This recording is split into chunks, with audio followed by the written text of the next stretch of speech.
하나님 말씀 누가복음 23장 39절로 43절. 교독하시고 마지막 43절 함께 읽도록 하겠습니다. 달림 행악자 중 하나는 비방하여 이르되 네가 그리스도가 아니냐 너와 우리를 구원하라 하되, 하나는 그 사람을 꾸짖어 이르되 네가 동일한 정죄를 받고서도 하나님을 두려워하지 아니하느냐. 우리는 우리가 행한 일에 상당한 보응을 받는 것이니 이에 당연한 것이거니와 이 사람이 행한 것은 옳지 않은 것이 없느니라 하고, 이르되 예수여 당신의 나라에 임하실 때에 나를 기억하소서 하니, 예수께서 이르시되 내가 진실로 네게 이르노니 오늘 네가 나와 함께 낙원에 있으리라 하시니라. 아멘. 나와 함께 낙원에 있으리라 라는 제목으로 함께 은혜를 나누겠습니다. 십자가는 예수님께도 결코 쉽지 않았습니다. 겟세마네 동산에서의 기도의 모습을 생각해 보면 금방 이해가 됩니다. 주님은 지금 십자가의 철저한 고통을 통과하고 계십니다. 그런데 동시에 낙원을 보고 계시죠. 당신의 나라에서 그들의 백성, 구원하신 백성들과 함께 지내게 될 행복한 나라입니다. 히브리서 12장 2절에 보면 우리에게 이렇게 권면을 하시죠. 믿음의 주요 또 온전하게 하시는 이인 예수를 바라보자. 그는 그 앞에 있는 기쁨을 위하여 십자가를 참으사 부끄러움을 개의치 아니하시더니 하나님 보좌 우편에 앉으셨느니라 라고 말씀하셨습니다. 주님께서 어떻게 십자가를 지셨는지, 그 십자가의 결과가 무엇인지를 정확하게 말씀하시는 것이죠. 우리에게도 먼저 그의 나라와 그의 의를 구하라 라고 말씀하셨습니다. 그러나 자기를 부인하고 자기 십자가를 지는 것 결코 쉽지 않습니다.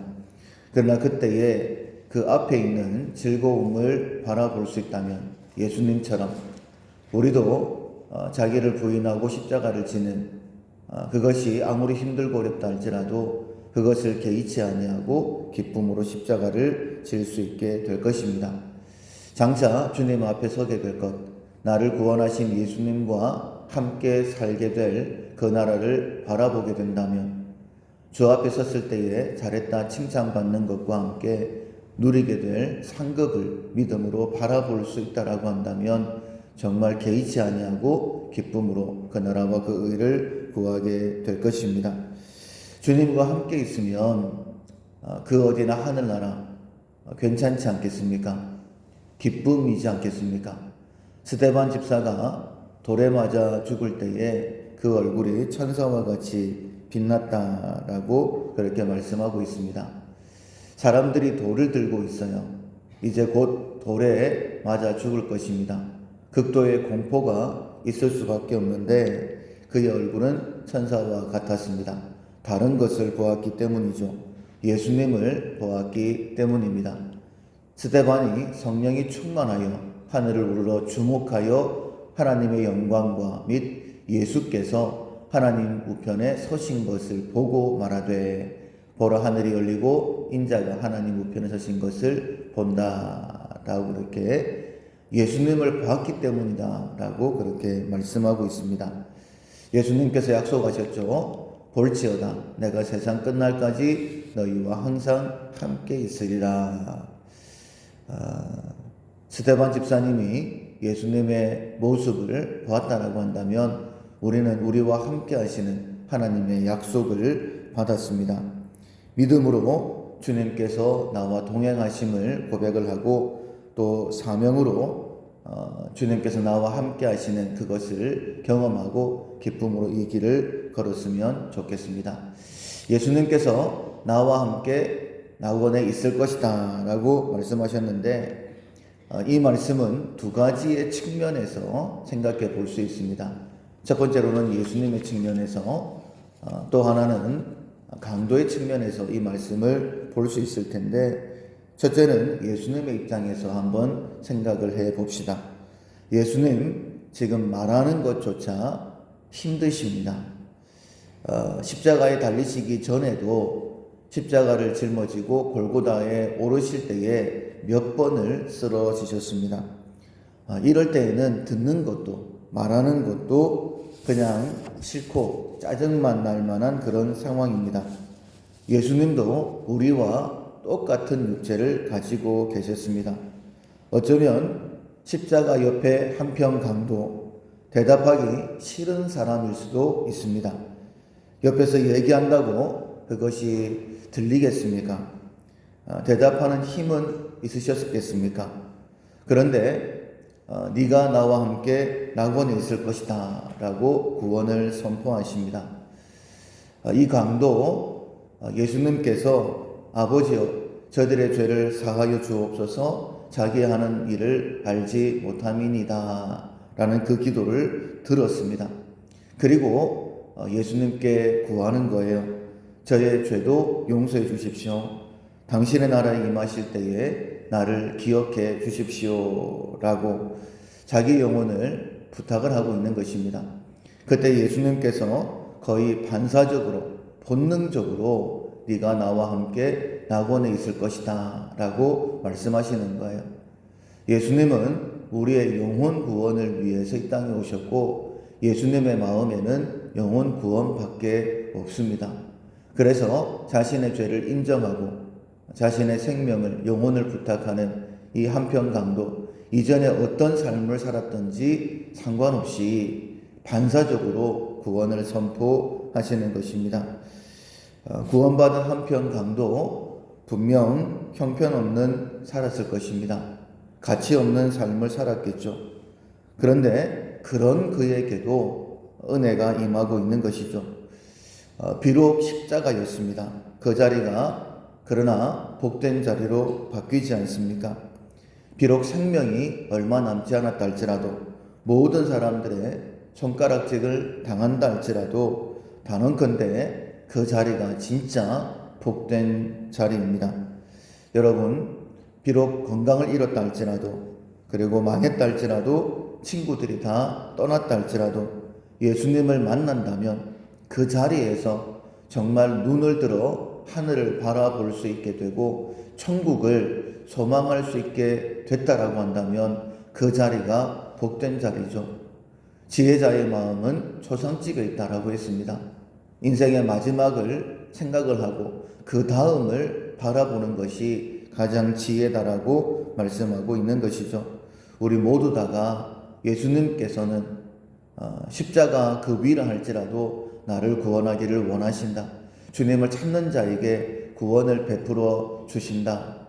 다시 한 번 더 이 자리에서 주님의 십자가를 깊이 묵상하는 이 자리에서 천국을 바라볼 수 있는 그 눈을 회복하는 우리가 되기를 소원합니다. 두 번째 강도의 입장인데 공교롭게도 예수님은 중앙에 계시고 두 강도가 좌우에 매달리게 되었습니다. 한편 강도는 영원한 멸망의 길로 갔고 한편 강도는 영생의 길로 낙원의 길로 향했습니다. 생각을 해보면 같은 시간이죠. 먼저 죽고 나중 죽는 게 아닙니다. 같은 장소입니다. 같은 상황입니다. 그리고 결과도 죽음이라는 것이 같았습니다. 그런데 그들의 길은 극과 극이었죠. 그들의 마음은 완전히 달랐습니다. 그 이유가 무엇이었을까? 그 차이가 무엇이었을까? 별 다를 것이 없는데 한편 강도는 인정을 했고 한편 강도는 인정하지 않았습니다. 자기 자신의 죄를 인정을 하느냐, 자기 자신의 죄를 부정하느냐에 따라서 그 길은 달라진다는 것입니다. 한편 강도는 자신의 죽음이 다가왔을 때에 모든 것을 포기해버렸습니다. 그래, 이제 더 이상 어쩔 수 없어. 나는 죽는다. 모든 것이 끝이다. 그리고 세상 모든 것을 저주하지 않았겠습니까? 예수님이 옆에 계시는데도 생명 구원을 알지 못했습니다. 예수님의 기도도 들리지 않았어요. 한편 다른 강도가 예수님과 나누었던 대화도 들리지 않습니다. 당신의 나라에 임하실 때에 나를 기억해 주십시오. 그래, 오늘 네가 나와 함께 낙원에 있을 것이다. 보통의 대화가 아닙니다.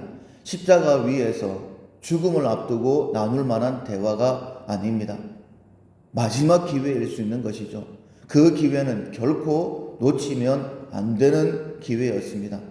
그런데 모든 것을 다 놓쳐버렸죠. 훌륭한 사람과 보통의 사람, 복 있는 사람과 그렇지 않은 사람들의 차이가 무엇일까? 여러분, 인정하는 것입니다. 인정을 하느냐 아니면 부정을 하느냐입니다. 아담아, 네가 어디에 있느냐? 네가 왜 숨었느냐? 그렇게 물어보실 때에 인정하면 됩니다. 하나님, 제가 잘못했습니다. 먹지 말라고 하신 선악을 알게 하는 나무의 실과를 먹었습니다. 라고 인정했으면 됐습니다. 여러분, 인정하는 것이 별것 아닌 것 같죠. 그러나 그것이 구원이냐 멸망이냐를 나눕니다. 복된 삶을 사느냐 여전히 저주의 삶을 사느냐 하는 것을 나누는 거예요. 사실을 인정을 해야지만이 예수님도 그 다음에 무엇인가를 해주실 수 있다라고 말씀을 하십니다.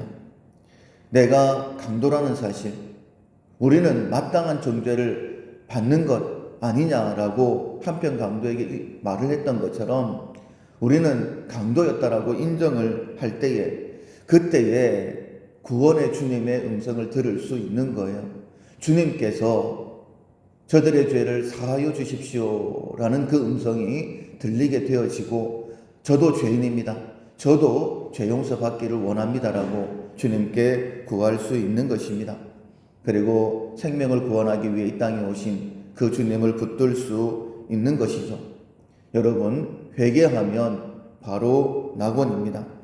예수님께서 이 땅에 오셔서 처음 말씀하신 것이 회개하라, 천국이 가까웠다라는 것이었죠.